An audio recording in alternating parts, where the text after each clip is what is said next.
네, 안녕하십니까. 열린TV 97.5 제39회 방송 시작하겠습니다. 저는 열린민주당 당대변인 김성애고요. 오늘도 언제나처럼 안원구 사무총장님 함께 하셨습니다. 예, 반갑습니다. 안원구입니다.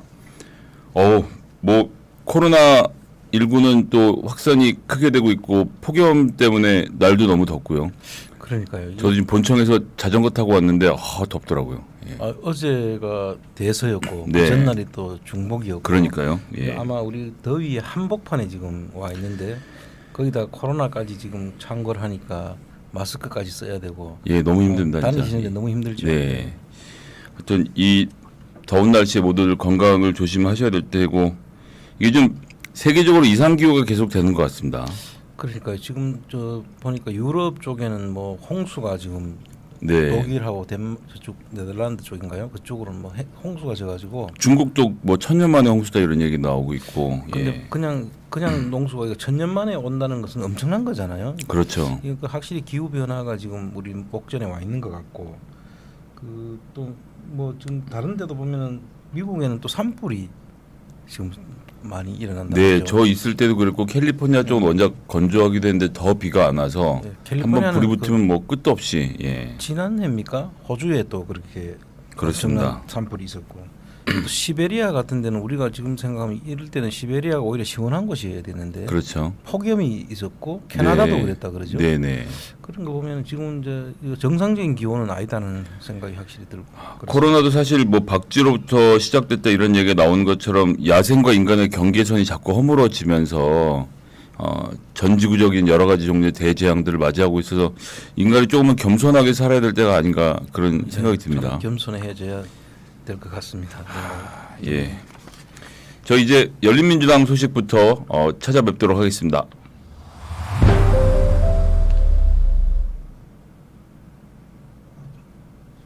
네, 열린민주당 소식으로 찾아왔습니다. 저희 청년위원장을 드디어 선출하게 된다고요? 예, 전번에 우리 당원들한테 청년위원회가 왜 안 만들어지느냐라는 그렇죠. 그런 염원이 있었는데 저희들이 이제 또 청년 아카데미를 그때 하면서 네네. 거기서도 또 청년위원회가 필요하다는 말씀이 계셨고 그래서 이제 저희들 또 원래 제가 그때 10% 정도가 우리 당원 중에 10%를 차지하면은 한번 우리가 해볼 네네. 생각이라고 말씀드렸는데 10%가 조금 덜 되는 지금 상황인데도 하도 이 많은 그 요구가 있으셔가지고 네네. 한번 청년위원회를 할 생각을 가지고 있고요. 우리 그 청년위원회 그 공고 선출 위원장 공고 선출 공고를 냈는데 그 아마 사진을 좀 올려주시면은 한번 보시고 조금 설명을 조금 드려야 될 것 같은데요. 8월 3일까지 현재 입당이 되면 35세 이하 청년분들에 대해 만 35세. 네. 그러니까 지금 당원이 아니더라도 이번에 청년위원회가 만들어진다고 하니 나도 열린민주당 가입해서 청년위원장 한번 도전하겠다 하시는 분까지 다 인정한 걸로. 네네. 네. 그래서 조금 이제 우리 청년들을 좀 늘리고자 하는 그런 의지도 있고요. 네. 이분들에 대해서는 조금 이제 뭐 저기 국힘당은 뭐 배틀을 한다고 하는데 저희들은 이제 일단 먼저 사람들을 뽑아가지고 우리 정견 발표도 하고 네네. 토론도 하고 이런 방식을 통해 가지고 우리 당원들의 투표를 통해 가지고 네네. 그야말로 열린민주당의 정신에 맞는 그런 청년위원장을 한번 뽑아볼 생각입니다. 아, 예. 엄청 재밌겠는데요. 예, 저희 관심 있으신 분들은 오픈민주 GAO 이 열린민주당 조직국 메일로 접수를 하실 수 있도록 돼 있고요. 양식은 홈페이지에 가면 다운로드 받으실 수 있습니다. 그리고 이제 최종 3인 후보자가 정해지면 유튜브 저희 열린민주당 TV를 통해서 8월 17일에 정견 발표도 한번 하고 그다음에 또 토론회도 19일에 또 진행을 하죠. 그렇습니다. 이게 중계가 될 것이고요. 토론회 시청한 다음에 저희 의결 당원들 네. 당원 전체가 참여되니까 청년들끼리만 뽑는 건 아니죠? 그렇습니다. 청년들만 뽑는 게 당원 전체가 투표에 참여하실 수 있고요. 네. 이제 그 일단 뽑는 거는 세 분을 뽑아서 이제 위원장과 부위원장으로 이제 우리가 청년위원회가 구성될 텐데 네네. 그 여기에 뭐 뽑히지 않다 하더라도 우리가 뭐 아직 대변인 단도 지금 좀 더 청년 대변인도 필요할 그쵸, 수 예. 있고 우리 당의 또 청년들이 할 수 있는 역할들에 대해서 여러 가지 생각들을 저희들이 하고 있기 때문에 네. 많은 분이 참석해 주시면은 꼭 청년위원장, 부위원장이 아니라 하더라도 네네. 당에서 일할 의지가 있으면은 같이 한번 일을 할 수 있는 그런 생각을 좀 하고 있습니다. 예, 청년분들의 많은 관심을 부탁드리겠습니다. 7월 21일부터 8월 3일까지 오픈민주 GAO gmail.com 여기 밑에 지금 내용이 나가고 있는데요. 거기를 통해서 양식은 홈페이지에서 다운로드가 가능하고요. 과정을 통해서 2021년 8월 23일 예, 투표를 마치고 임명까지 절차를 쭉 밟게 됩니다. 포스터 내용을 참고해 주셨으면 좋겠습니다. 많은 관심과 응모를 부탁드리겠습니다. 저희 열린민주당 또 이 윤석열, 김건희 관련된 의혹을 지속적으로 제기 중이고 또 언론들이 굉장히 관심을 많이 갖고 있습니다. 김의겸 의원이 또 굉장히 열정적으로 하고 계시죠. 예.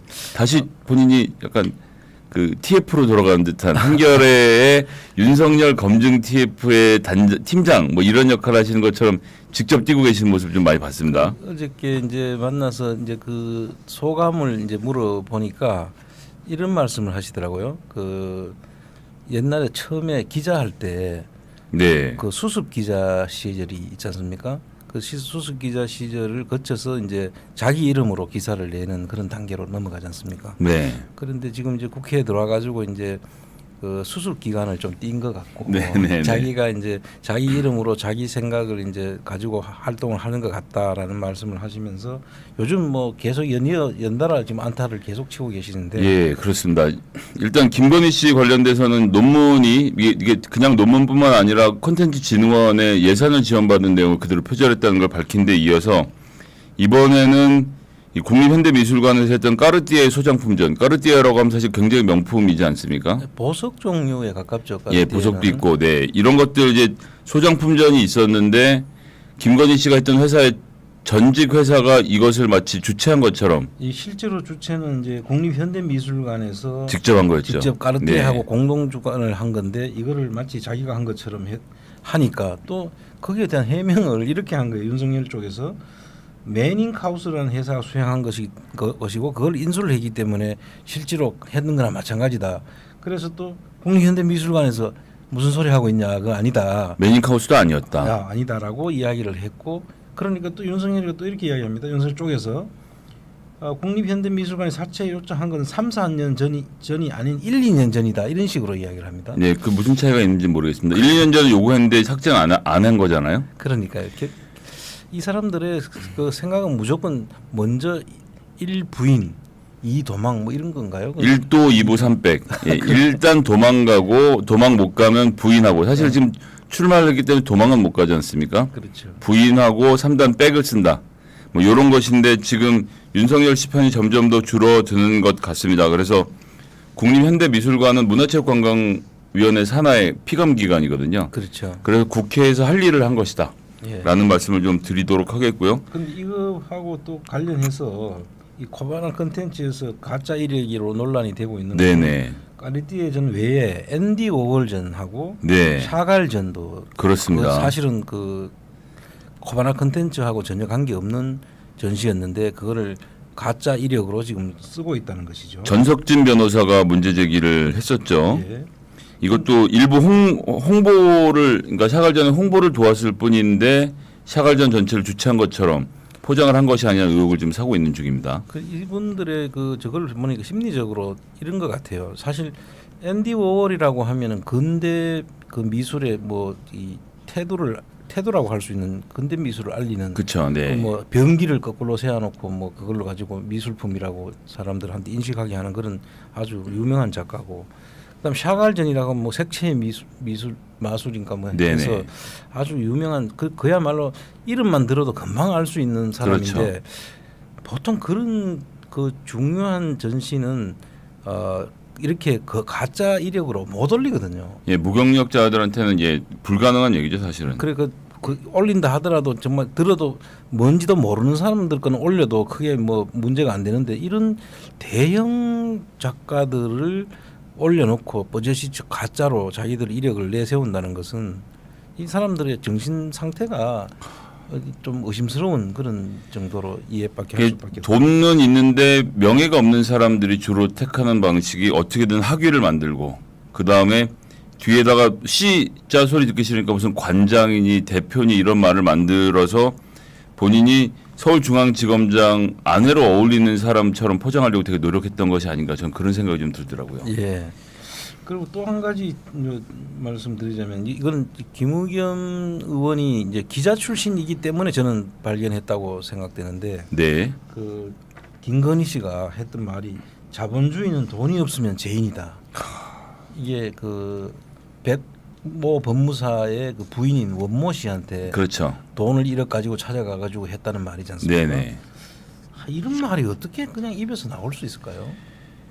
본인이 돈밖에 없는 사람이었으니 돈 없는 다른 사람들은 다 죄인으로 보면서 밀어붙이는 거겠죠. 그리고 그 사실 그 전에 돈이 많았던 사람도 아니고 그 스포츠 센터에서 강탈한 것으로 한미천을 거머쥐면서 또 부를 쌓기 시작했던 거 아닙니까? 그렇지. 그때부터 이제 신분 세탁이 이제 이루어진 것 같은데요. 네.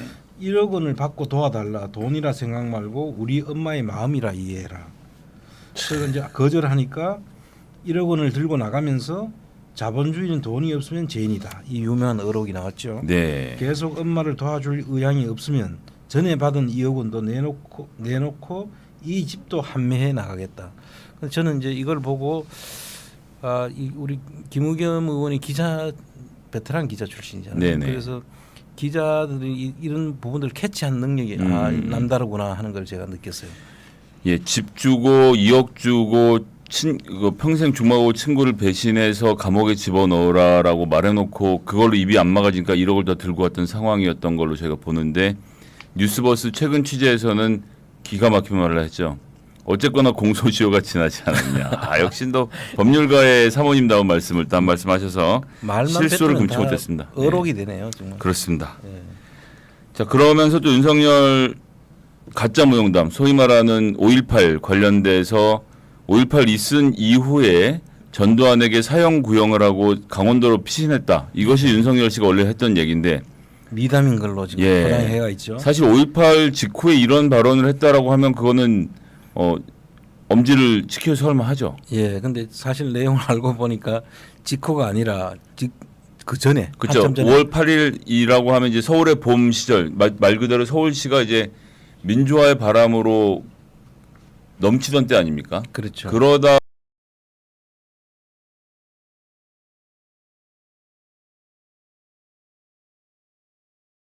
예, 유튜버의 탄압을 뚫고 다시 돌아왔습니다. 아까 전에 저희 민주화의 바람까지만 들으시거나 못 들으신 걸로 돼서 이어가도록 하겠습니다. 어쨌든 이 5월은 5.18 전에 계엄령 전에 5월은 되게 민주화의 바람이 불어서 평온한 시절이었던 건데 그 시절에 서울대에서 했던 모의 법정 이야기를 5.18이 끝나고 한 것처럼 이야기를 한 거 아니었겠습니까? 그렇죠. 5.18이라고 해야지 뭔가 부각이 되니까. 사무총장님 5.18 때 어디 계셨어요? 제가 지리산에 그때 올라가고 있었어요. 네네. 그 지리산 올라가는 과정에서 5.18이 지금은 이제 5.18이라고 하지만 강주 그때 당시에는 강주에서 무슨 큰 일이 터졌다. 뭔지도 몰랐어요 사실은. 그 방송도 통제가 되고 안 됐죠. 아무것도 알려지지 않으니까. 그런데 그 주변에 고래 하순을 통해서 이제 지리산을 종주를 네네. 그때 계획을 하고 올라갔었는데 화엄사부터 가셨으면 계단 엄청 올라가셨겠네요. 그렇죠. 떼제라고 하는 코제라는 가는가 그게 한 네네. 64km를 걸었어요 그 당시에. 야, 그 종주하려고 하면 엄청난 거리인데 어쨌든 그게 중요한 것이 아니라 네네. 그 당시에 그 하순 쪽에 사람들이 몰랐는데 지금 뭐 다른 방송이 문제가 있나요? 그래서 그 상태로 갔는데 그때 마침 5.18 내용을 이쪽에서 다 알고 뭐 모의 재판을 했는 것처럼 지금 이렇게 연결한 거 아닙니까? 그렇죠, 그렇죠. 그러니까 5.18을 뚫고 해서 되게 대단한 사람인 것처럼 말을 했는데 사실 알고 보니 그런 건 아니었던 거죠. 그렇죠. 전혀 사실은 5.18 그 당시에는 솔직히 말하면 그 주변에서도 5.18 실상도 제대로 알 수 없는 그런 상황이었습니다. 나중에 네. 알고 보니까 이제 5.18이 그런 참사가 있었고 우리 군부가 그 당시에 그렇게 계획적으로 했다는 걸 나중에 알게 된 사실이지만 그 전까지만 해도 이게 무슨 일인지조차도 진상조차도 모르는 그런 상황이었거든요. 네. 그래서 이걸 가지고 마치 자기가 그 윤석열이가 5.18 때 전두환이 그래 해서 그걸 모의 재판한 것처럼 이렇게 끌고 가는 거는 쿠데타 했는 거는 있을 수 있죠. 그렇죠. 그 12.12를 일으켜 가지고 한 것은 있을 수 있는데 5.18을 전두환 때 그래 했다라고 연결시키는 것 자체가 어불성설이다. 저는 그렇게 하여튼 부끄러운 일입니다. 그것을 또 꼭 집어내서 김의겸 의원이 문제 제기해서 사람들이 많이 얘기를 했고요. 이러나 저러나 말실수가 너무 잦아요. 뭐 저희가 그러니까요. 걱정할 일까지는 아닌데 여튼 보고 있기 걱정이 되네요. 근데 어떻게 좀 보고 계십니까? 최근에 잇따른 말실수 대구에서의 이런 발언들 이게 이제 대구의 민심을 자극하기 위해 가지고 이제 자기 딴에는 그게 대구의 여론을 좀 자기 쪽으로 유리하게 이제 끌어들일 수 있다고 판단하고 했는 것 같은데 그렇죠. 아주 이 꽁꽁의 그 수준이다. 음. 자기 눈에 안 보이면 아무것도 안 보이는 줄 네네. 아는 그런 수준이라고 생각되는 게 어디 대구가 아니면은 밀란이 일어났을 것이다. 그럼 다른 데는 다 밀란을 일으킬 정도의 그 지역을 비하하는 그런 그러니까요. 문제가 되는데 어떻게 그런 이야기를 할 수 있으며 또 그보다 난 더 웃기는 거는 이 근로 시간을 갖다가 노동 시간을 120시간으로 늘려라고 그것도 계산까지 해가면서 그렇게 했다는 거 아닙니까? 24 곱하기 7 하면 뭐 이래가면서요. 예. 그런데 이 OECD에서 우리가 제일 지금 그 꼴찌 정도에 되는 그런 노동 강도가 멕시코가 겨우 우리나라보다 하나 그러니까 멕시코 한 나라를 제외하면 저희 나라가 가장 노동 시간이 길죠. 그러니까 그런 상황인데 거기다가 지금 52시간에 지금 배도 넘게 해야 된다는 거 아닙니까? 이거는 상식적으로 이 생각이라고는 없는 사람이 아닌가. 하기야 뭐 검찰총장이 맨날 범죄자들하고 대화를 했으니까 그 수준에서 벗어날 수 없는 사람이니까 네. 뭐 그런 짐작은 되는데 그렇다 해도 그래도 조금이라도 신경을 쓰면은 이 상식적으로 52시간을 하는 것도 제일 많다고 지금 하는 판인데 거기다가 배도 넘게 그럼 죽으라는 이야기죠 사람들. 뭐 그렇게 해도 노동자랑 사용자랑 같이 합의를 잘 하면 될 거 아니냐라고 말을 하는데 세상에 어떤 노동자가 사용자한테 가서 이번 주에는 2시간 일하고 다음 주에는 30시간 일하겠습니다 얘기를 할 수 있겠습니까? 그러니까요. 네. 현실에 없는 본인 검사 시절에 부장 검사한테 부장님 저 피곤한데 이번 주에 일만 했으니까 다음 주 일주일은 놀겠습니다. 못했을 거거든요 본인도 참. 그래, 검사들이 자기들 세계 딴 세상이잖아요. 네. 자기들이 하면 모든 것이 되고 남들이 하면 다 문제가 있고 그 내로남불의 아주 전형적인 세계를 살고 있거든요. 이런 분들 나오면 사기 잘 당하지 않나요? 사회생활 적응 잘 안 돼서. 제가 볼 때는 그래서 사기를 당할 가능성이 아주 높다고 봅니다. 그러니까요. 예. 참. 그런데 사기 안 당하려고 대통령 하려고 하는 건 아니거든요. 답답합니다. 예. 그리고 좀 뭐 예. 윤석열에 대해서는 우리가 이야기를 하는 우리 자체가 조금 문제가 있을 것 같아요. 이거 뭐 이 거론할 상대가 아니다는 생각이 들어서 나올 때 체급을 생각하면 지금 너무 쪼그라들고 있는 듯한 인상이라서 이제 비아냥거리밖에 안 되는 상황이 좀 오지 않습니까? 사실 처음 나왔을 때는 이 사람이 실제로 출마해서 막 이런 긴장감이 좀 있었는데 이제는 좀 그냥 우스워진. 저는 사실은 그 윤석열 그때 뭐 이 대권 후보로 나온다고 할 때 제가 어느 방송에서도 그런 것 같은데 1도 관심 없다. 네. 이건 뭐 될 사람이 아닌데 그러면서도 이제 여론조사를 하면 계속 그래도 어느 일정 수준에 지지하는 사람이 있어서 이 사람들은 도대체 누구지? 우리나라 국민들이 아닌가? 이런 생각이 들 정도로 저는 참 이해가 안 됐는데 네. 그 여론조사 내용으로만 보면은 좀 뭐 신경을 써야 될 정도였죠 사실은. 그렇죠. 예. 네, 그런데 지금 그 내용적으로 우리가 보면은 아무리 뭐 여론조사가 뭐 중요하다고 하더라도 근본적으로 이런 그 우리가 대통령 후보감으로 반열에 올려놓고 평가할 수 있는 그런 사람이 아니다라고 저는 단정적으로 이야기하고 싶습니다. 네네. 자 언론사에도 해프닝이 있었는데 미주중앙일보에서 조센징이라는 교민을 조센징으로 표현한 기사가 났었습니다. 이거 뭐 네. 해킹이었겠죠? 그런데 이거 지금 미주중앙일보. 미주중앙일보라고 예, 하죠. 예.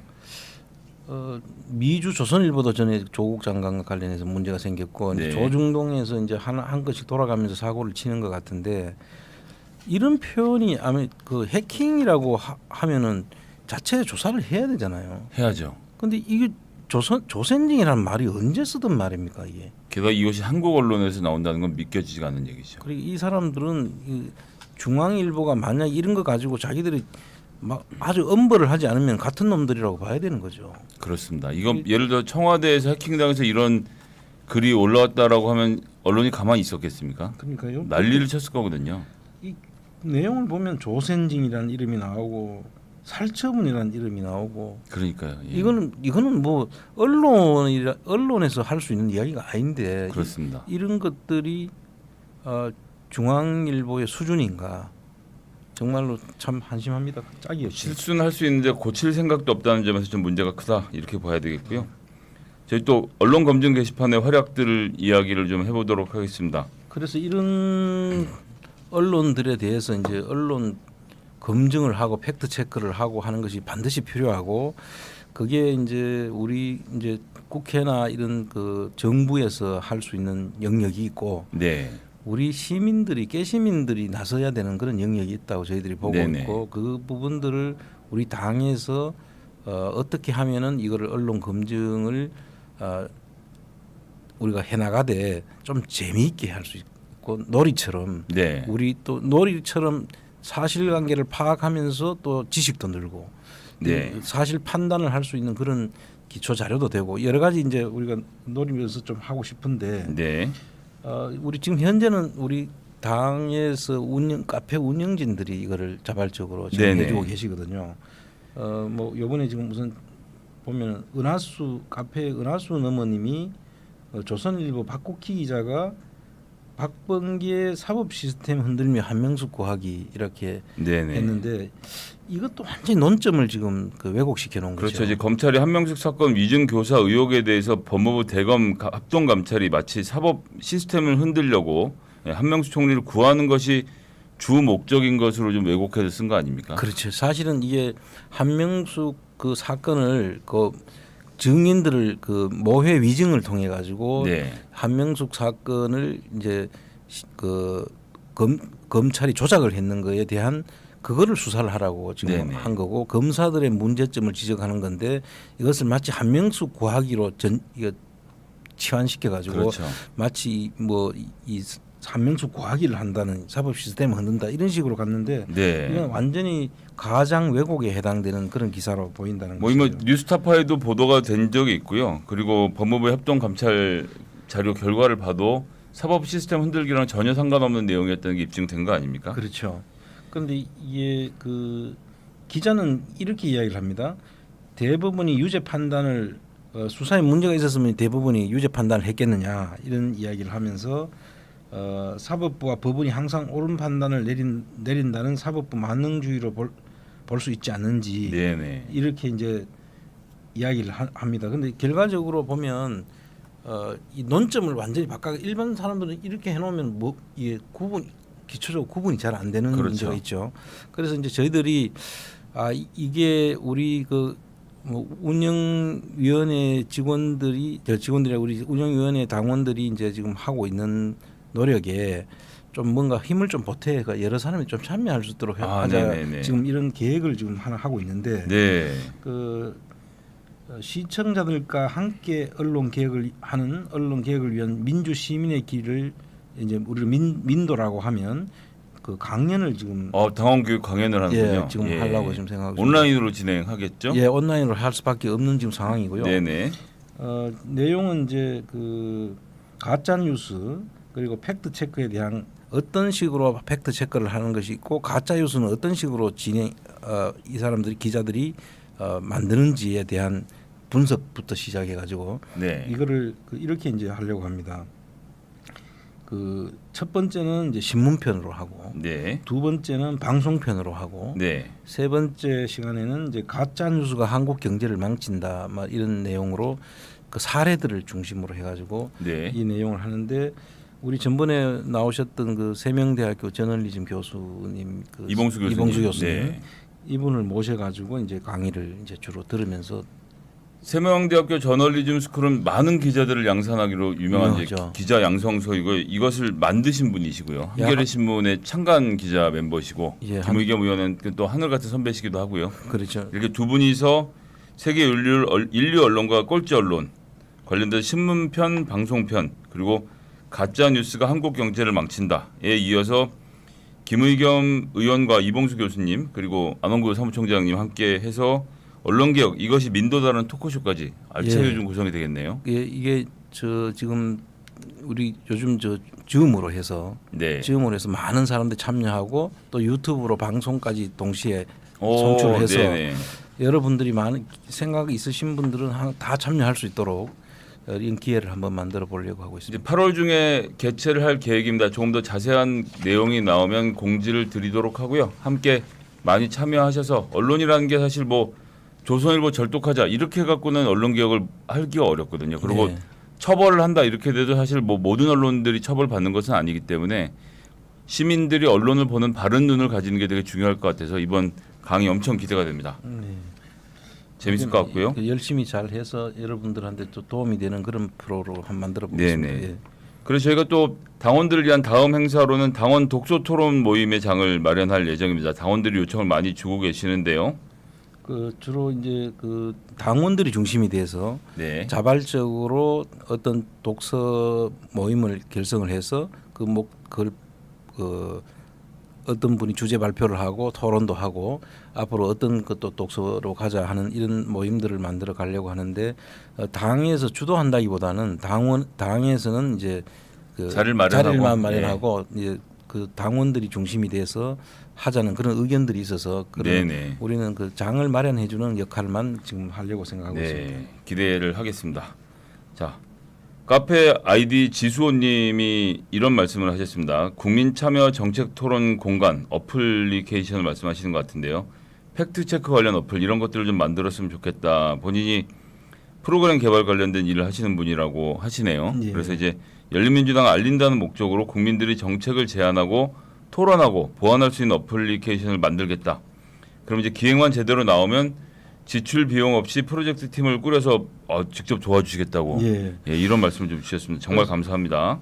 그 너무 좋은 아이디어를 아주 적시에 지금 제안을 해주셔가지고 저희들은 너무 감사하게 생각하고 지수님한테는 개별적으로 직접 연락을 취해서 한번 만나 뵙고 이 내용에 대해서 좀 의논을 구체적으로 하고 실질적으로 어떻게 구현해 나갈 것인지 저희들이 지금 언론 개혁을 하는 그 카페에 그 장을 만드는데도 네네. 상당히 그 이런 인재들이 도움이 필요한데 되겠네요. 예. 이분이 직접 좀 이렇게 제안을 해주셔서 너무 감사하고요.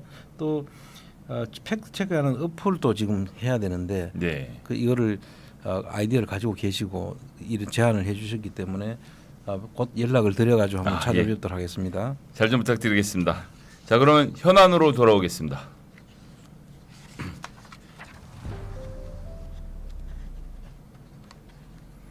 네, 한일 외교 이 지속되는 일본의 이 망언과 이 행태들 이거 어떻게 하면 좋습니까, 이거? 근데 이제 일본 문제를 우리가 고대에서 사실 내용으로 보면 한국에서 일본에다가 문명을 전달해주고 눈을 뜨게 해준 그런 우리 역사가 있지 않습니까? 그렇죠. 거기에 대한 컴플렉스가 있는 것인지 뭐 말도 되지 않는 임나 일본 부서를 주장하고 네네. 뭐 이런 식으로 하면서 마치 자기들이 그런 걸 기준으로 해서 메이지 유신 이후에 한국을 이제 침범하는 또 일본 일본이 우리를 침략했던 임진왜란 같은 경우 네네. 이런 것들이 이제 어떻게 보면 저 사람들의 그 컴플렉스를 이제 그런 방식으로 풀었다고 봐야 되지 않습니까? 그래서 이런 게 지금도 지속되고 있다는 게 참 안타까운데요. 이번에 그 일본 공사의 망언은 정말 있을 수 없는 거 아니겠습니까? 게다가 기자들하고 술을 마시는 자리도 아니고 밥을 먹다 말고 이런 얘기를 한국말로 했다는 건 정말 믿겨지지가 않습니다. 어떻게 이런 죄송합니다. 이런 인간을 공사로 임명을 합니까? 그리고 하여튼 인간은 실수를 할 수 있으니까 공사가 그런 망언을 할 수 있다고 치고 그럼 했으면 최소한 경질 조치는 해야 될 거 아닙니까? 그렇죠. 근데 그것도 언론을 통해서 먼저 흘리는 등 이건 좀 도를 지나쳐도 너무 지나치는 게 아닌가. 그러니까 지금 근데 이게 일본만 이렇게 하는 것이 아니라 지금 국민의힘 당이 일본하고 스탠스를 같이 하고 있는 이게 진짜 더 강분을 하게 하는데요. 올림픽 현수막 가지고도 지금 무슨 뭐 그 이 호랑이가 무슨 허리가 굽었다 그러는가 뭐 그런 식으로 표현을 하고 또 군함도에 대해서 우리가 그 유네스코 지정을 할 때 조건부로 우리가 그 해줬다는 거 아닙니까? 그리고 유네스코도 그걸 요구를 했고요. 예. 그랬는데 그것도 지금 다 왜곡시키고 있고 독도도 지금 올림픽이라는 게 평화와 그 화해의 상징인데 거기에다가 마치 영토 분쟁이 된 독도를 영토 분쟁인데 자기네들 것이냐 그림도 그려놓고 이거는 진짜 뭐 싸우자고 지금 하는 건데 네. 그 우리가 일본하고 지금 그 무역 전쟁에서도 지금 뭐 하나도 밀리는 게 없고 오히려 지금 그렇습니다. 우리가 한 단계 도약할 수 있는 기회로 삼았지 않습니까? 네. 이런 상황에서 일본이 하는 짓을 우리가 어떻게 이해를 해줘야 될지 아무리 이해하고 싶어도 이해할 수가 없다는 생각이 듭니다. 자, 최근에 한겨레 신문 기자가 일본 올림픽을 취재하려고 한 명이 지금 일본을 갔답니다. 공항에 내려서 선수촌까지 들어가는데 12시간이 걸렸대요. 12시간이 걸렸는데 그 과정에서 코어에다 이렇게 면봉 집어넣어서 하는 PCR 검사 있죠. 예. 이걸 4번을 받았다는 겁니다. 한 번 받으면 그 결과를 가지고 다음 이 패스가 돼야 되잖아요. 그렇죠. 시스템이 서로 엉망이니까 서로 연계가 안 돼 있어서 통과할 때마다 콧구멍을 또 쑤시고 하루에 4번을 검사를 받고 12시간이 돼서 선수촌에 들어갔고 지금 기자들 취재를 하기 위해서 선수촌에서 나와서 경기장에 있을 수 있는 시간 15분. 15분만 취재하고 다시 기숙사로 돌아와야 된다고 합니다. 이게 참 일본이라는 나라가 사실 이제 사무총장님 세대, 저희 세대 그리고 청년 세대가 느끼는 일본에 대한 감이 좀 다른 것 같아요. 다르죠. 예. 그때는 예를 들어 그 길 우리가 무조건 일본에 이겨야 된다 이런 그렇죠. 생각들을 많이 하셨던 세대일 것으로 저희가 생각이 되고 그렇습니다. 축구나 뭐나 뭐 지면 안 된다는 거였죠. 저희들 같은 경우는 이제 일본 문화 개방을 우리 김대중 대통령이 막 하시고 이러면서 그 당시에 음악이나 뭐 애니메이션, 영화 이런 것들이 일본이 그 급이 높은 게 많았거든요. 예, 문화 교류는 해야 된다는 쪽이었죠. 그래서 저희들 같은 세대에서는 야 좋다 막 이런 동경하기도 하고 좋아하기도 하고 텔레비전도 소니 거로 보면 더 잘 보인다 이런 얘기를 하던 시절이 있었는데 실제로 소니가 그때는 잘 그때는 좋았습니다. 좋았죠. 네. 그랬는데 지금의 20, 30대에게는 일본은 무슨 약간 오타쿠의 나라처럼 그렇죠. 뭐 하나 제대로 하는 게 없는 이게 굉장히 인식도 많이 변했고 인구도 3배 가까이 많은데 지금 우리나라랑 일본이랑 수출 총량으로 따지면 우리나라가 일본의 85%까지 따라잡았다는 거거든요. 네. 조금만 있으면 국력에서도 앞설 수 있는 포인트가 저는 있다고 보는데 정치 체제가 이러나 저러나 저 자민련이 독식하고 있는 일본은 그리고 뭐 대부분의 우리 방송을 보신 당원들은 잘 아시겠지만 아직도 투표용지에다가 이름을 써야 되고 한자를 틀리면 무효표가 되는 이런 희한한 시스템으로 아직 선거를 치르고 있는 어떤 의미에서는 정치 후진국이라고 할까요? 그런 상태라서 민주주의 선진국인 대한민국이 일본을 따라잡는 건 정말 얼마 안 남은 일 아닌가 싶은 생각이 저는 좀 듭니다. 어떤 의미에서는 저는 일본을 지금 이미 능가했다라고 평가할 수 있는데 물론 영토라든지 지금 인구라든지 뭐 이런 그 물리적인 통계 자료로 보면 우리가 뒤처지고 생산성도 좀 아직까지는 못 따라가고 있지만 질이나 그 내용 면에서 저는 이미 일본을 능가했지 않냐. 그 우리 국민들의 역동성 때문에 그런 거는 있고 또 문화적으로도 지금 일본은 지금 말씀하신 것처럼 이 과거지향적이고 모든 것이 지금 아직 침체되어 있는 그런 상태인데 그런데 비해서 저희들은 뭐 이런 코로나 상황에도 지금 대처하는 거 보면 그럼요. 뭐 훨씬 더 앞서 나가고 있고 그게 우리 국민성에 기인하는 거고 또 더 크게 우리가 그 역사적 근원을 보면은 우리가 역사적으로도 훨씬 더 오래된 문명국가죠 사실. 네. 그래서 그런 게 이제 지금 서서히 나타나는 게 아닌가 하는 생각이 듭니다. 그런 과정에서 결국 한일 정상회담도 무산이 됐고요. 예. 그리고 지금 올림픽에 웃으면 안 되긴 하는데 지금 프랑스랑 영국 정상 두 사람만 참석하고 나머지는 아무도 가지 않는 좀 상태가 된 거 아닙니까? 예. 이럴 것 같으면 한국이라도 정상회담을 좀 부르지. 이렇게 초라한 올림픽을 치르는지 정말 보고 있으면 답답합니다. 지금 아마 저 올림픽도 그 경제적 손실이 엄청나게 크기 때문에 안 할 수 없어서 억지로 하고 있는 상황인 것 같고 이 코로나가 전 세계적으로 그 뭐 확산되는 또 그런 계기가 될지도 모른다는 그런 생각 때문에 지금 여러 가지 걱정들을 하고 있지 않습니까? 네네. 뭐 전체 세계의 건강하고 복리를 위해서는 그런 일은 없어야 되는데 그런 일들이 지금 우려될 정도로 좀 관리가 안 되는 그런 나라라고 볼 수 있겠습니다. 아, 예. 뭐 안타까울 일은 아니지만 이웃 나라 일본 화이팅입니다. 잘 될지 모르겠는데. 아, 그리고 저희 오늘 또 노회찬 의원 3주기죠. 예. 그렇기도 하고 또 김경수 지사 재판 결과가 참 참담하게 나온 날이기도 하고요. 그 두 개 다 이제 드루킹하고 관련된 그렇습니다. 일이었죠. 예. 근데 이제 이 노회찬 의원 경우에는 아마 여러분들한테 정말 사실 현 활동하실 때는 우리가 그분의 그런 정신이나 이런 것들을 그렇게 많이 사실 이야기를 안 하고 네네. 정쟁으로 그냥 이해를 했는데 이제 돌아가시고 나니까 상당히 큰 어른이었다 하는 이런 평가들이 있지 않습니까? 그렇습니다. 그리고 지금도 뭐 이제 3년 됐는데 아직도 노회찬 정신을 이야기를 하고 있고 네. 지금 민주개혁 진영에서는 그래도 이 노회찬 정신을 헛되지 않도록 네네. 이렇게 우리가 잘 살려가야 된다고 생각하는데 그 관련해서 이제 김경수 지사 재판이 이제 어제 이제 났지 않습니까? 아이고, 네, 그렇습니다. 그런데 저는 이제 사실 그 김경수 지사하고는 개인적인 연은 청와대에 있을 때 같이 근무를 했고 일을 같이 했었거든요.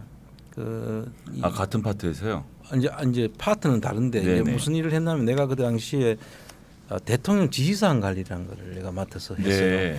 그 대통령 지시사항은 이제 여러 회의나 행사에서 나오지 않습니까? 네. 대통령이 이건 어떻게 하라고 이렇게 지시사항이 나오면 그거를 총괄적으로 받아서 그걸 집행해야 되는 것은 각 부처에서 해야 되니까 그걸 받아가지고 국무총리실로 이제 보내고 그 이행 점검을 해서 그 점검된 상태를 보고하는 이런 일을 제가 무지하게 중요한 일이네요. 대통령 지시사항을 관리를 했었는데 그때 이제 제가 이제 국무회의 같은 데는 제가 들어가지만 네. 다른 행사가 있을 때는 제가 이제 같이 못 들어가잖아요. 네네. 그럴 경우에는 이제 부속실에 있던 그 김경수 지사가 그 대통령하고 이제 지근거리에서 이제 항상 보좌를 했으니까 거기서 이제 지시 사항이 나오면 그걸 받아가지고 저한테 이제 지시 사항을 넘겨줍니다. 그럼 자주 보셨겠네요. 매일 거의 그 노출하는데 네. 그때 이제 김경수 지사가 저보다는 좀 나이는 좀 그 젊은데 그렇죠. 제가 김경수 지사를 보면 정말 더 하거나 빼야 될 게 없을 정도로 딱 그만큼 많지도 않고 가하지도 않고 모자라지도 않는 그래 되게 힘들거든요. 그리고 성령도 아주 겸손해요.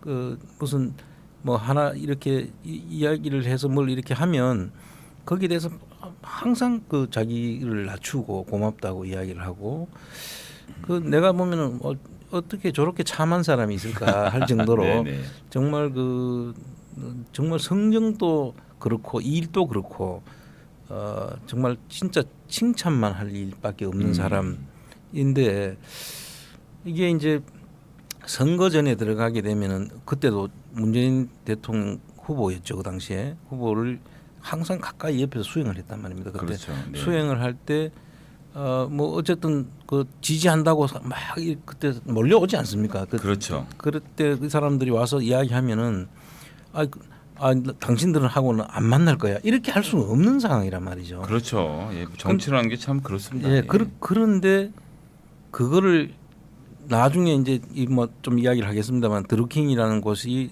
이제 그 당시에 매크로를 돌려가지고 자기들 꼭 문재인 대통령한테 유리한 매크로만 한 것도 아니고 자기들의 영향력을 다른 걸로 극대화하기 위한 하나의 그 수단으로 만들어진 게 킹크랩이라는 제도였던 것 같아요. 특검에서 확인한 바로 보면 전체 댓글 작업 분량의 29.1%는 역작업, 즉 문재인 정부를 욕하는 데 사용을 했죠. 그러니까 김경수 지사의 지시대로 움직인 게 아니라 드루킹 지 맘대로 하는데 뭐 왔다 갔다 한 거죠. 그렇죠.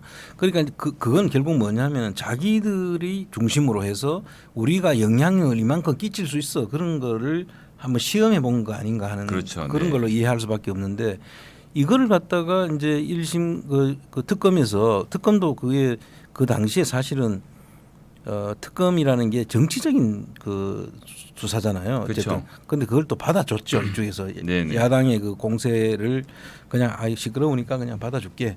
그런 것도 있고 김경수 지사가 실제로 자기는 아무 문제도 없다고 생각했기 때문에 실제로 아무 문제가 없었고요. 없었고. 뭐 그거 합시다 뭐 까짓 거 못할 거 뭐 있습니까? 이렇게 된 상황도 있었죠. 예, 그래서 했던 일을 이게 이제 법원에 넘어가면서 법원에서 소위 말하는 요즘 그 1심, 2심은 사실 판단을 하는 곳인데 네. 거기서 여러 가지 지금 증거가 나왔음에도 불구하고 물론 선거법 공직선거법 관련해서는 이제 무죄가 이제 됐고요. 네. 2심에서 무죄가 됐는데 1심에서 그것도 문제를 삼았었죠. 네. 그럼 무죄가 됐고 2심에서 이제 그 업무방해 네이버에 그 업무방해했다는 그 문제로 가지고 이제 문제를 삼아놨지 않습니까?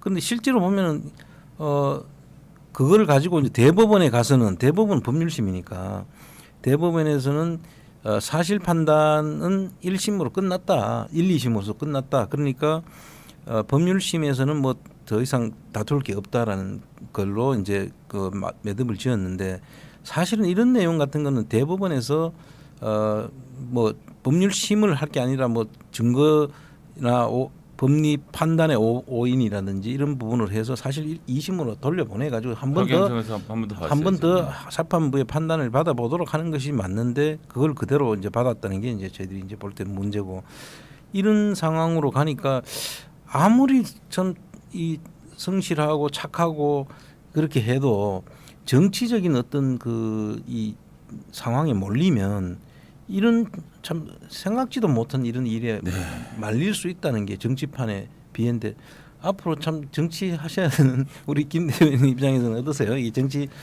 그러니까 이게 저에게도 수많은 메시지를 보내는 수많은 사람들이 있습니다. 그러면 제가 그거 다 읽어볼 수가 없어요. 막 30개씩 오고 막 어떤 방에 초대하는데 나가기도 곤란한 이런 방들이 있거든요. 그러면 이렇게 아침에 일어나면 100개씩 쌓여 있으면 그래서 슥슥 눌러서 제가 숫자 있는 거 싫어서 눌러서 0을 만든 다음에 그냥 읽진 않거든요.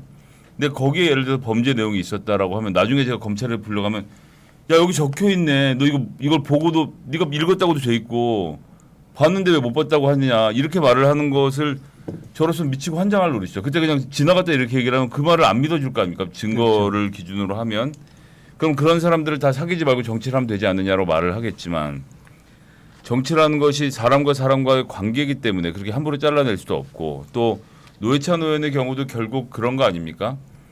이 우리나라는 현재는 현역 정치인 말고는 다 인간이 아닌 거예요. 정치인이 아닌 거예요. 후원금을 거둘 수도 없고 사무실을 둘 수도 없고 심지어 내가 출마하겠다는 말을 할 수도 없습니다. 모든 건 선거 기간에 딱 해야 되는 거고 선거 기간에도 국회의원들만 먼저 할 수 있고 이렇게 모든 것을 선거법으로 올가매어 놓으니까 사실은 숨쉴 공간이 없거든요. 그래서 선거법은 완전 기득권자 입장에서 국회의원들은 자기들 월급 나오고 보좌관들 월급이 나오니까 밖에 있는 사람들이 어떠한 돈도 못 걷게 하라고 하는 거거든요. 근데 예를 들어서 정치인 김성회가 뭐 어디에서 출마를 하고 싶다. 여의도에 출마하고 싶다.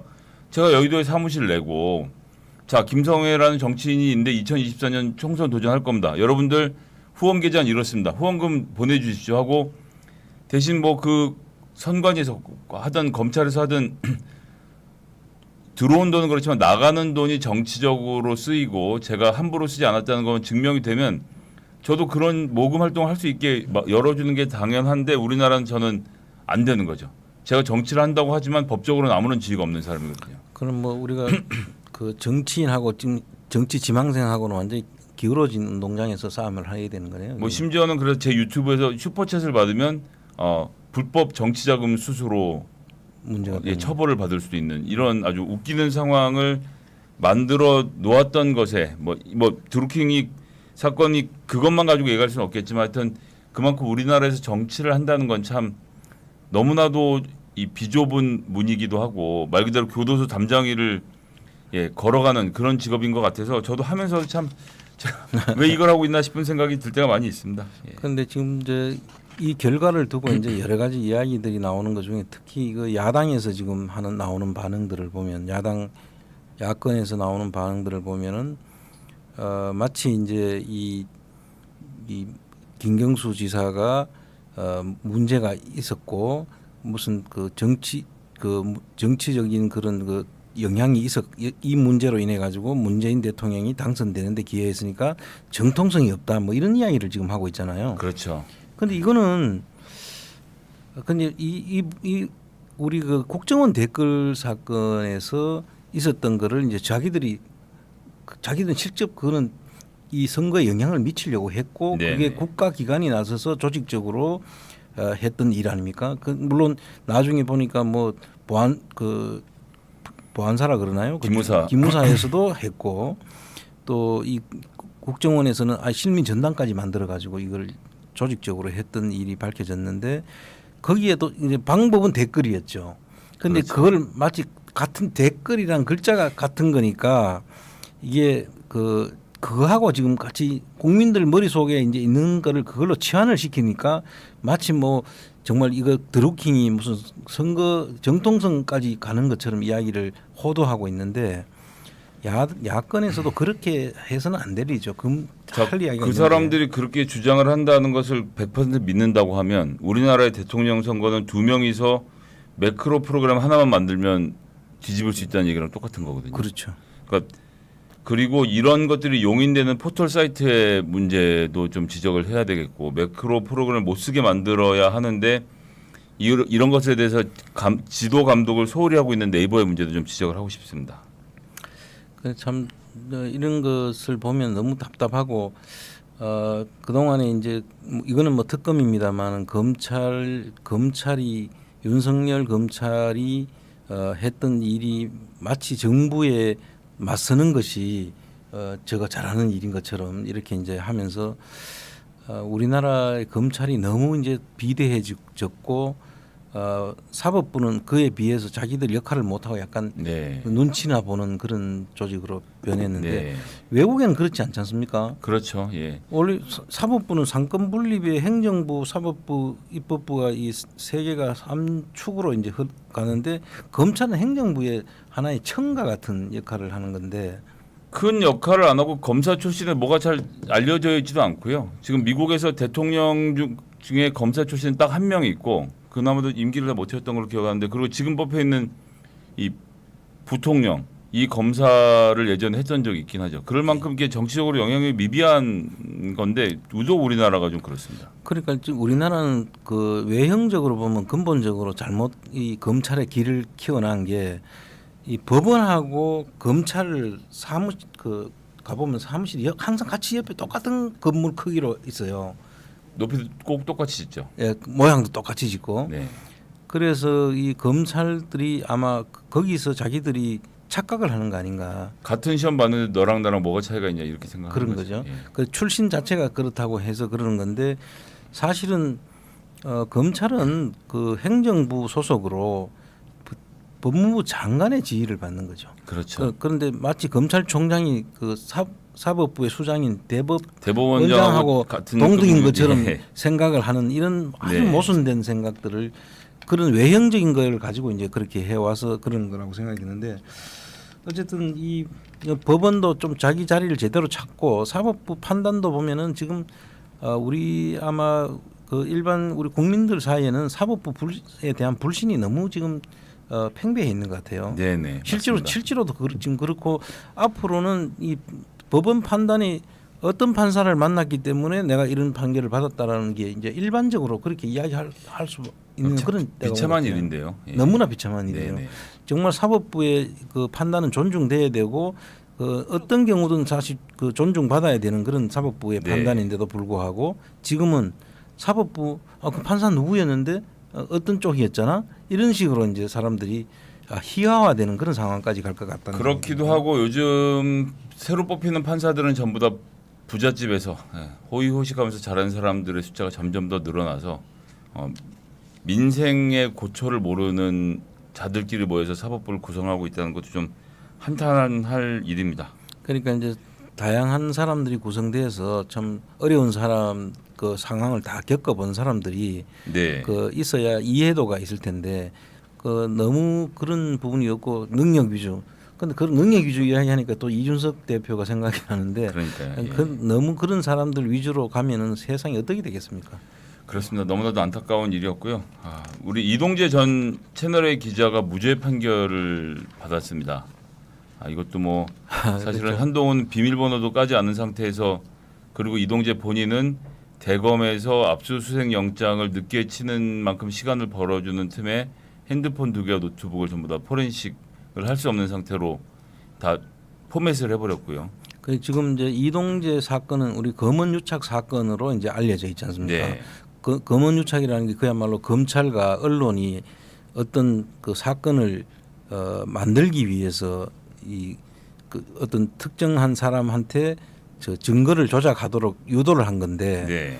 그 이 검언유착 사건이라고 하는 거에 대해서 이동재를 무죄를 기소를 한 게 아니고 강요미수로 사실은 기소를 했거든요. 그렇습니다. 그러니까 강요미수죄가 지금 강요미수가 되려 그러면 그 관련 증거들이 있어야 되는데 그 증거가 이제 될 수 있는 게 한동훈의 그 전화기, 네. 그다음에 이제 이동재하고 주고받았던 내용들 이런 것들이 이제 뒷받침돼야 되는데 그게 지금 하나도 제출이 안 돼 가지고 증거가 안 나와 있으니까 이게 무죄가 날 수밖에 없는 상황이었다는 네. 거고 그렇게 되도록 그 당시에 검찰총장이던 윤석열 씨 쪽에서 했다는 그런 의혹을 지금 하고 있는 거잖아요. 네, 그렇습니다. 그런데 이름에도 불구하고 지금 이동재는 나와 가지고 오늘 지금 우리 최강욱 대표 지금 억울하게 지금 지금 재판을 받고 있는데 오늘 지금 이 시간에 아마 재판이 진행되고 있을 텐데 네네. 거기에 증인으로 이동재가 또 간대요. 네. 그래서 지금 이제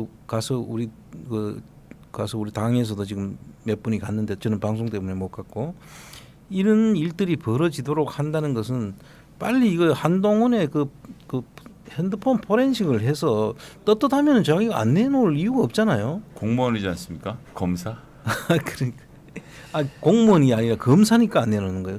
일반 공무원 같으면 벌써 좀 다 그랬겠죠. 했습니다.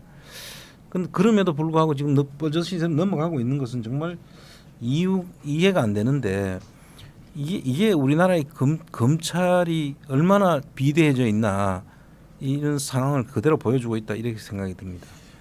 네. 그리고 이 삼부토건 골프 접대 윤우진 관련돼서도 계속 얘기가 나오고 있는데 이것들은 뭐 많이들 얘기를 많이 들으셨을 테고요. 제가 알고 있기로는 삼부토건 관련돼서는 후속 기사가 계속 앞으로 좀 나올 계획으로 보이고요. 윤우진 씨 골프 골프 접대는 삼부토건이군요. 윤우진 씨 관련돼서도 뭔가 윤우진 씨가 얘기한 것으로 지금 보여져서 이게 이제 어떻게 추적이 될지 이것도 좀 지켜볼 만한 관전 포인트인 것 같습니다. 이제 사실은 뭐 또 이 사건은 저도 이제 좀 많이 잘 아는 사건이잖아요. 네. 제가 이제 국세청에 있었으니까 이 윤우진 씨가 세무서장 출신이거든요. 그렇죠. 그리고 그 당시에 이제 한상진 기자가 이걸 쫓는다는 것도 제가 알고 있었고, 그래서 이제 지금 다음 주에는 이제 개성공단 문제를 우리가 하는데 네. 그 다음이나 봐서 한상진 기자를 한번 모셔가지고 좋죠. 그 취재 그 후일담을 우리가 한번 들어볼 수 있는 재밌을 것 시간을 같습니다. 한번 예. 모셔가지고 꼭 좀 만들어 주십시오. 그 한상진 기자는 뭐 저하고는 까지 탐사를 많이 같이 했기 때문에 네. 내용에 대해서도 저도 그 취재하는데 제가 도움을 좀 준 적도 있고요. 네네. 그래서 아마 이 내용들은 우리 지지자들하고 당원들한테는 아마 설명할 기회를 아마 주지 싶은데 제가 한번 시간을 한번 만들어보도록 하겠습니다. 자리가 만들어지면 또 재밌는 얘기를 나눠보도록 하고요. 그럼 저는 삼부토건을 쫓고 있는 이 한결의 김환 기자도 한번 그래요. 좋습니다. 불러다가 얘기를 또 들어보는 것도 재밌을 것 같습니다. 이 삼부토건 관련해서는 지금 열린공감 TV하고 그 김한 기자도 지금 쫓고 있고 지금 뭐 그 헌인마을 관련해서도 지금 의혹이 나오고 네네. 있고요. 또 민주당의 유력 대선 후보하고도 뭐 관련성이 나오고 있고 지금 정말 지금 여기에 또 이 라마단 르네상스가 원래 조 회장이라는 분이 여기에 지금 깊이 관여되고 있어서 이게 엄청난 큰 게이트로 지금 갈 수 있어서 저도 항상 관심을 가지고 지금 체크하고 있는데 이 부분들도 한번 누구를 불러가지고 한번 우리 당원과 지지자 여러분들한테 소상하게 그냥 우리가 평론하는 정도 수준이 아니라 그 구체적인 이야기들을 한번 가질 수 있는 이야기를 들어볼 수 있는 기회를 한번 가지도록 하죠. 네, 그렇게 하겠습니다. 우리 웅진 관련돼서 얘기를 좀 오늘 마지막 순서로 해봐야 되겠는데 이건 네. 사무총장이 몇 차례에 걸쳐서 설명을 해주셨던 이야기인데 윤석열은 또 약간 부인을 하고 있는 듯한 인상입니다. 그 이제 열린공감 TV에다가 제가 이거를 이제 줬고 그 열린공감 TV에서 이제 이거를 취재를 해서 이제 보도를 했더라고요. 네네. 보도를 했는데 이제 그 특이한 점은 이거를 그 강진구 기자가 그걸 윤석열 씨한테 이제 그걸 보냈어요. 네. 메시지 그 카톡인가 뭘 보냈는데 금방 답변이 왔어요. 그러니까 그 답변 내용을 지금 여기 지금 내가 그 보여드리기는 그런데 한번 다음 기회에 좀 소상하게 네네네. 보통 그 기자가 그거 보냈을 때 다 이게 생 깐다 그러나요? 그냥 그렇죠. 무시하고 마는데 네. 여기에 대해서는 즉각 답이 왔어요. 그 답이 왔는데 그 답 내용이 부인을 하는 거긴 한데 내용을 자세히 보면은 모르고 부인하는 게 아닌 것 같다는 거죠. 그 내용을 읽어보면. 네. 그럼 저희가 요거는 잘 준비해서 다음 시간에 한번 다음 시간에, 자세하게 얘기를 네, 그- 해보면 재밌을 것 같네요. 그 내용을 제가 한번 보여드릴 테니까 나중에 한번 보고. 다음 주에 보셔야 될 이유가 또 생겼습니다. 다음 주 방송에서 저희가 윤석열 씨와 주고받은 문자 내용 그리고 웅진 타이거월드 얘기 한번 또 더 풀어보도록 하겠습니다. 자, 오늘도 1시간 훌쩍 지나갔는데 중간에 방송에서 약간 그 문제가 있었던 점에 대해서는 양해의 말씀을 좀 부탁드리겠고요. 이제는 뭐 꾸준히 1,000명 넘게 들어와서 방송을 봐주고 계십니다. 예. 오늘도 1,000명이 예, 넘으셨나요? 오늘도 1,000명이 지금 1,500명이나 들어와서 보고 계셔서 예. 그래요? 자리를 좀 잡으니까 예. 우리가 좀 더 잘해야 되겠다는 그런 예. 생각이 드는데요. 예. 앞으로 더 성실하게 한번 잘 해보도록 하겠습니다. 그리고 저희 지금 이제 방송 내용 중에서 이제 궁금하신 것이나 이런 거 있으면 댓글로 다 남겨주시면 저희들이 다음번 방송 때 또 참고해서 질문도 드리도록 하겠고요. 재미있으셨으면 좋아요도 눌러주시고 방송이 볼만하다 싶으면 구독도 좀 부탁드리겠습니다. 이제 실버 버튼이 곧 이제 저 멀리서부터 시작해서 슬슬 날아올 텐데요. 꼭 이제 걸어놓고 좀 방송을 한번 했으면 좋겠습니다. 자, 사무총장 맺는 말씀 한 말씀 예, 부탁드리겠습니다. 그리고 지금 저희들이 이래 하는 방송이라든지 장비라든지 또 여러분들한테 이래 하는 모든 게 여러분들의 후원금으로 네. 이루어지고 있다는 걸 다시 한번 말씀드리고요. 여러분들의 후원은 뭐 사랑이라 그랬나요? 그렇습니다. 하여튼 좋은 방송이 될 수 있도록 저희들이 최선을 다할 테니까 여러분들의 많은 후원을 바라고 있겠습니다. 하여튼 감사합니다. 네, 감사합니다.